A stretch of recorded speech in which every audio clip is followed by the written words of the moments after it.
قد يسرنا القرآن للذكر فهل من مدكر. بسم اللہ الرحمن الرحیم. السلام علیکم ورحمۃ اللہ وبرکاتہ. خواتین و حضرات، میں ہوں عبدالماجد حسینی. آج کے درس میں ہم جمع بین الصلاتین کے اوپر احناف کا جو اعتراض ہے اس اعتراض کا جواب دیں گے اور سمجھیں گے کہ احناف کو کہاں پر غلطی لگی ہے. کیونکہ اس سے پہلے جو 20 منٹ کا ویڈیو ہم نے اپلوڈ کیا ہے اسی چینل پر ہے، اس کے اندر پوری تفصیل بیان کی گئی ہے کہ جمع بین الصلاتین مطلب دو نمازوں کو ایک ساتھ جمع کرنا، ظہر کو عصر کے ساتھ یا عصر کو ظہر کے ساتھ، مغرب کو عشاء کے ساتھ یا عشاء کو مغرب کے ساتھ، جمع تقدیم ہو یا جمع تاخیر ہو. اللہ کے رسول صلی اللہ علیہ وسلم سے جس طرح سے دوران حج، ایام حج میں، عرفات میں اور مزدلفہ میں جائز ہے، اسی طرح سے دوران سفر بھی اللہ کے رسول صلی اللہ علیہ وسلم سے اس کا جواز موجود ہے. اور اسی طرح سے ایام حضر میں، یعنی کہ گھر پہ رہتے ہوئے اگر انسان مجبور ہو، بارش کی شدت زیادہ ہو یا بیمار ہو یا کوئی ایسی مجبوری لاحق ہو جس سے یہ خدشہ ہو کہ نہیں اس دو نمازوں کو ایک ساتھ جمع ہی کر لینا بہتر ہے، تو اس وقت بھی جمع کر سکتے ہیں. اس کی پوری تفصیل اس ویڈیو میں ہے. اس ویڈیو کو آپ حضرات ضرور دیکھیں، کیونکہ ڈیلی مسائل میں سے یہ چیزیں ہیں اور ان چیزوں کا علم ہمارے پاس ضرور ہونا چاہیے. چنانچہ آج کے ہم درس میں ہم علماء احناف یا حنفیہ کا جو یہ کہنا ہے کہ ایام حج کے علاوہ دوران حج میں جو عرفات میں اور مزدلفہ میں دو نمازوں کو جو جمع کرتے ہیں، اس کے علاوہ کہیں پر بھی نماز کو جمع نہیں کر سکتے. کہیں پر بھی نماز کو جمع نہیں کر سکتے، نہ سفر میں کر سکتے ہیں اور نہ حضر میں کر سکتے ہیں. دیکھیے، جمع بین الصلاتین کا لفظ استعمال کروں گا یا جمع کرنے کا لفظ استعمال کروں گا. آپ کو اگر اس کے بارے میں آئیڈیا نہیں ہو رہا ہو کہ یہ کس چیز کے بارے میں بات کی جا رہی ہے، تو یہ جو پرانا ویڈیو ہے اس کو ضرور دیکھیں آپ. اس کے بعد یا اس کو دیکھ کر آپ اس کو دیکھ لیں یا اس کو دیکھنے کے بعد اس ویڈیو کو دیکھیں، تاکہ پوری بات واضح ہو جائے گی. میں اس کو پھر سے ریپیٹ کروں گا کہ کس کو کیا کہتے ہیں، پوری تفصیل میں جاؤں گا تو یہ بھی ویڈیو جو ہے بہت لمبا ہو جائے گا. یہ ویڈیو اسی ویڈیو کا ایک ضمیمہ ہے. چنانچہ علماء احناف کا کہنا ہے کہ اللہ تعالیٰ نے قرآن مجید میں جہاں پر نماز کو فرض کیا ہے اسی طرح سے وقت کے ساتھ متعین کیا ہے. یقیناً اس میں کوئی شک نہیں، اس میں کوئی شک نہیں کہ مسلمانوں پر، مومنوں پر نماز جو ہے وہ فرض ہی نہیں ہے، بلکہ اس کے وقت میں پڑھنا فرض ہے. ظہر کے وقت ظہر، عصر کے وقت عصر، مغرب کے وقت مغرب، عشاء کے وقت عشاء، فجر کے وقت فجر. اس کے وقت میں ادا کرنا اس کے لیے فرض ہے، اس کے لیے ضروری ہے، لازم ہے. اس میں کوئی شک نہیں. اور یہ جو آیت ہے سورہ نساء آیت نمبر 103، ان الصلاۃ کانت علی المؤمنین کتابا موقوتا، یہ اس بات پر دال ہے. اس میں کسی بھی بات کی کوئی گنجائش نہیں ہے کہ اس میں کوئی شک کیا جائے. ان کی سب سے بڑی دلیل یہی آیت ہے کہ ان الصلاۃ کانت علی المؤمنین کتابا موقوتا، یعنی قرآن مجید نے یہ کہا ہے کہ مومنوں پر نماز جو ہے وہ وقت مقررہ پر فرض ہے. لہٰذا وقت مقررہ کے علاوہ ظہر کو عصر کے ساتھ کیسے پڑھا جا سکتا ہے، یا عصر کے ساتھ ظہر کو کھینچ کر تاخیر کر کے کیسے پڑھا جا سکتا ہے، یا مغرب کے وقت عشاء کی نماز کیسے پڑھی جا سکتی ہے، یا عشاء کے وقت مغرب کی نماز کیسے پڑھی جا سکتی ہے. یہ اشکال بہت بڑا ہے. اور ان کی دلیل، سب سے پہلی جو دلیل ہے وہ یہی آیت ہے. اس آیت کے بارے میں تو میں نے بتا دیا کہ اس میں کوئی شک نہیں ہے. یہ آیت موجود ہے کہ مسلمانوں پر، مومنوں پر جو نماز فرض ہے وہ وقت کے ساتھ مقرر ہے، وقت مقررہ پر اس نماز کو پڑھنا فرض ہے. یہ بات آپ ذہن نشین کریں. چنانچہ اللہ کے رسول صلی اللہ علیہ وسلم سے جو احادیث ثابت ہے اس کا کیا کریں گے؟ جو احادیث ثابت ہے اس کا کیا کریں گے؟ تو وہ حضرات جو ہے تمام احادیث کی تعویل کرتے ہیں.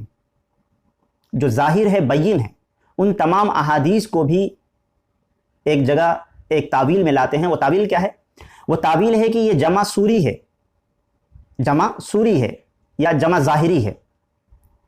جمع سوری، جمع ظاہری کا مطلب میں بتا دیتا ہوں. جمع سوری کا مطلب ہوتا ہے کہ صورتاً یا ظاہراً یہ لگے کہ یہ دونوں نمازیں جمع ہو گئی ہیں، یعنی ظہر اور عصر ایک ساتھ جمع ہو گئی ہیں، لیکن در حقیقت وہ جمع نہیں ہوتی، کیونکہ ظہر کی نماز کو بالکل اخیر کر دیا گیا ہے.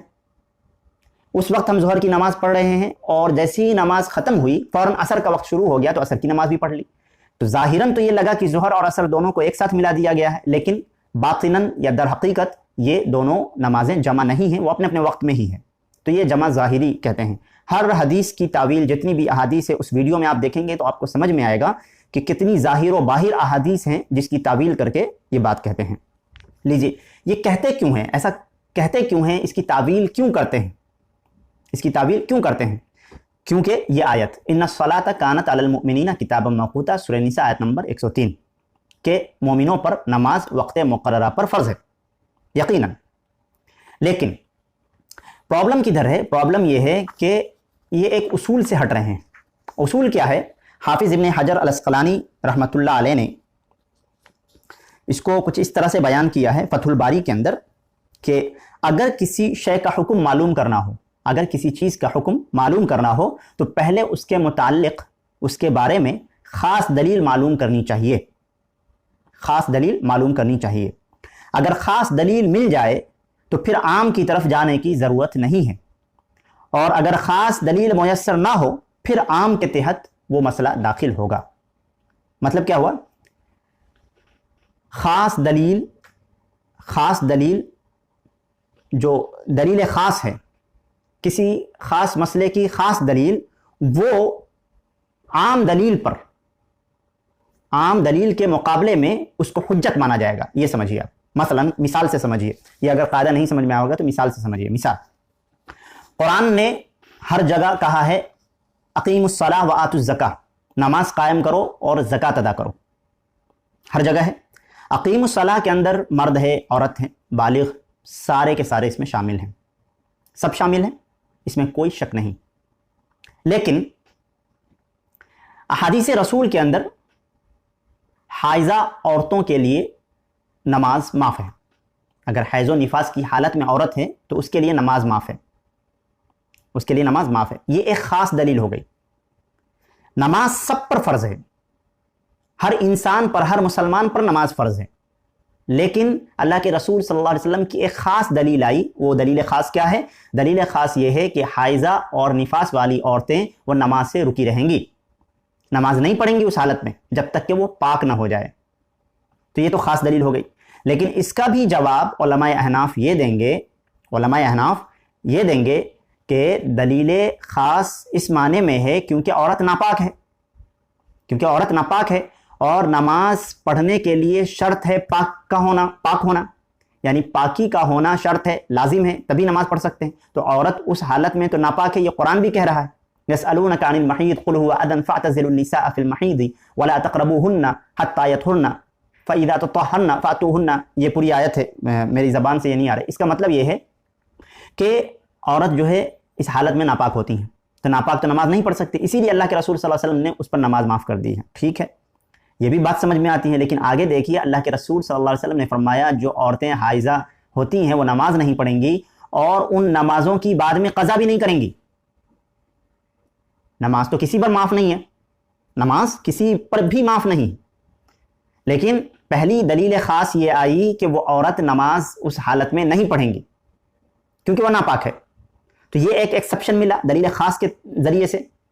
اور پھر اس کا جواب علماء حناف یہ دیں گے کہ کیونکہ وہ ناپاک ہے اس لیے نماز نہیں پڑھ سکتی، اسی لیے یہ حدیث ہے، اس میں تو کوئی پرابلم نہیں ہے۔ لیکن جو بڑی دلیل ہم بنانا چاہ رہے ہیں وہ یہ ہے کہ اللہ کے رسول صلی اللہ علیہ وسلم نے فرمایا کہ جو عورتیں حائضہ یا نفاس کی حالت میں ان سے نماز یا روزہ فوت ہو جائے، ان کو چھوڑنا ہی چھوڑنا ہے، روزہ بھی چھوڑنا ہے اور نماز بھی چھوڑنا ہے۔ تو روزہ کی قضا تو بعد میں کریں گی لیکن نماز کی قضا نہیں کریں گی۔ تو اللہ کے رسول صلی اللہ علیہ وسلم کی یہ دلیل خاص ہے جس کے ذریعے سے حائضہ عورت اور نفاس والی عورت سے تو نماز کو معاف کیا ہی گیا، اس کے علاوہ نماز کی قضا بھی معاف کر دی گئی۔ یہ دلیل خاص ہے۔ تو حائضہ کا مسئلہ ایک الگ خاص دلیل سے موجود ہے، تو اس کو عام میں داخل نہیں کیا جائے گا، بلکہ عام دلیل سے اس کو الگ کر کے دیکھا جائے گا اور اس کو ترجیح حاصل ہوگی۔ ترجیح کس کو حاصل ہوگی؟ دلیل خاص کو۔ یہ مسئلہ کلیئر ہو گیا۔ سیم اسی طرح سے قرآن کریم نے ان الصلاۃ کانت علی المؤمنین کتابا موقوتا، سورہ نساء آیت نمبر 103 میں فرمایا کہ مومنوں پر نماز اپنے وقتوں پر فرض ہے، وقت مقررہ پر فرض ہے، یقیناً فرض ہے۔ لیکن ایکسیپشن کیا ہے کہ اللہ کے رسول صلی اللہ علیہ وسلم نے سفر کے درمیان اللہ کے رسول نے دو نمازوں کو ایک ساتھ جمع کیا، کبھی ظہر کے ساتھ عصر کو ملا کر ظہر کے وقت میں پڑھ لیا، کبھی عصر کے ساتھ ظہر کو ملا کر عصر کے وقت میں پڑھ لیا، کبھی جمع تقدیم کر لی، کبھی جمع تاخیر کر لی، اسی طرح سے کبھی مغرب کے ساتھ عشاء کو مغرب کے وقت میں ملا کر پڑھ لیا، کبھی عشاء کے ساتھ مغرب کی نماز کو عشاء کے وقت میں پڑھ لیا، کبھی اس معاملے میں بھی جمع تقدیم کر دی، کبھی جمع تاخیر کر لی دوران سفر میں۔ اور اسی طرح سے دوران حضر میں، یعنی حضر کی حالت میں گھر پہ رہتے ہوئے، مدینہ کے اندر رہتے ہوئے اللہ کے رسول صلی اللہ علیہ وسلم نے ایسا کیا۔ جب راوی حدیث سے پوچھا گیا عبداللہ ابن عباس رضی اللہ تعالیٰ عنہ سے، تو عبداللہ بن عباس رضی اللہ تعالیٰ عنہ نے فرمایا اللہ کے رسول نے حضر میں اس لیے کیا، نہ کوئی خوف تھا نہ پریشانی تھی، پھر اس لیے کیا اللہ کے رسول صلی اللہ علیہ وسلم نے تاکہ امت پر حرج نہ ہو، دشواری نہ ہو، یعنی اجازت فراہم کرنے کے لیے اللہ کے رسول صلی اللہ علیہ وسلم نے ایسا کیا۔ اس کے علاوہ یہ تو بات سمجھ میں آ گئی، اس آیت اور جو احادیث ہے اس کی جو تعویل کی جاتی ہے جمع سوری جمع ظاہری کی طرف جو پلٹا جاتا ہے وہ آپ کے سامنے واضح ہو گیا۔ یہ اصول سمجھ گئے ہوں گے تو ہم آگے بات کرتے ہیں۔ آگے دیکھیے، صحیح مسلم کی ایک روایت ہے عن ابی قتادہ وفیہ، میں ترجمہ پڑھ رہا ہوں۔ حضرت ابو قتادہ رضی اللہ تعالیٰ عنہ کی روایت میں ہے کہ نبی اکرم صلی اللہ علیہ وسلم نے فرمایا کہ نیند میں گناہ نہیں، گناہ تو یہ ہے کہ کوئی شخص نماز نہ پڑھے تاں کہ دوسری نماز کا وقت آ جائے۔ یہ روایت یہ عام دلیل ہے، یعنی کہ کوئی شخص نماز نہ پڑھے یہاں تک کہ دوسری نماز کا وقت آ جائے، یعنی اس شخص نے نماز کو فوت کر دیا۔ نماز کو اپنے وقت پر پڑھنا فرض ہے، نماز کو اپنے وقت پر پڑھنا فرض ہے۔ تو صحیح مسلم کی یہ اس حدیث سے دلیل لینا حضرت ابو قتادہ رضی اللہ تعالیٰ عنہ کی، یہ تو عام دلیل کو خاص پر کیوں کر رہے ہیں؟ ایکسیپشن دے دی گئی ہے کہ کلاس میں 10 اسٹوڈنٹ ہیں، 10 اسٹوڈنٹ میں استاد نے یہ کہا ہے کہ ساجد یا ماجد 2 بچے، ان دونوں بچوں کے ایک کے پیٹ میں درد ہے، ایک کے پیر میں درد ہے، چنانچہ یہ دونوں بیٹھے رہیں گے، باقی سب کھڑے رہیں گے پوری کلاس، پورے پیریڈ میں، پورے گھنٹے میں۔ یہاں پر یہ ایکسیپشن ہے، تو آپ ساجد اور ماجد کو بٹھانے کے چکر میں کیوں لگے ہوئے ہیں؟